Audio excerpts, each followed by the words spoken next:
खरंच प्रत्येकाच्या आयुष्यात एकतरी बहीण असावी, मग ती छोटी असो किंवा मोठी. कारण भांडणं होत राहतात, मस्ती होत राहते. तसंच एकमेकींच्या गोष्टी पण आपण शेअर करू शकतो आणि तीच आपली बेस्ट फ्रेंड बनून जाते. तर तसंच आज आम्ही दोघी चाललेलो जुडिओमध्ये, कारण मला गावी जायचं होतं आणि वटपौर्णिमा होती. तर वटपौर्णिमेसाठी मला स्पेशल ग्लो हवा होता चेहऱ्यावरती.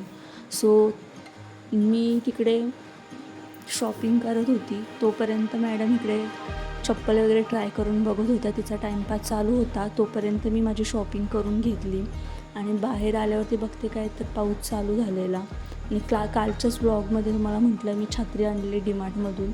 तेव्हा तर काय उद्घाटन झालं नाही आणि आज छत्री न नेताच आम्ही आलो तसंच. तर तुम्हाला मगाशी म्हटलं बहीण असावी, तर या कारणासाठी बघू शकता तिचंच हे सगळं सामान होतं आणि मी गावी जाणार होती तर तिच्याकडून ते घेतलेलं. तर रात्री जास्त काही जेवण नको होतं म्हणून अंडा राईस बनवलेला आणि आमची पॅकिंग तर झाली होती. जास्त सामान होतं, याच्यामध्ये अल्बम होता, तर तोच घेऊन चाललेलो आम्ही. सो जाताना मी हा ड्रेस वेअर केलेला, खूप कम्फर्टेबल होता, कॉटनचा आहे हा ड्रेस. अशी मी रेडी झालेली आणि आम्ही पोहोचलो तिथे, पण बसायला अजून वेळ होता. सो भेटू आपण नेक्स्ट ब्लॉगमध्ये. बाय.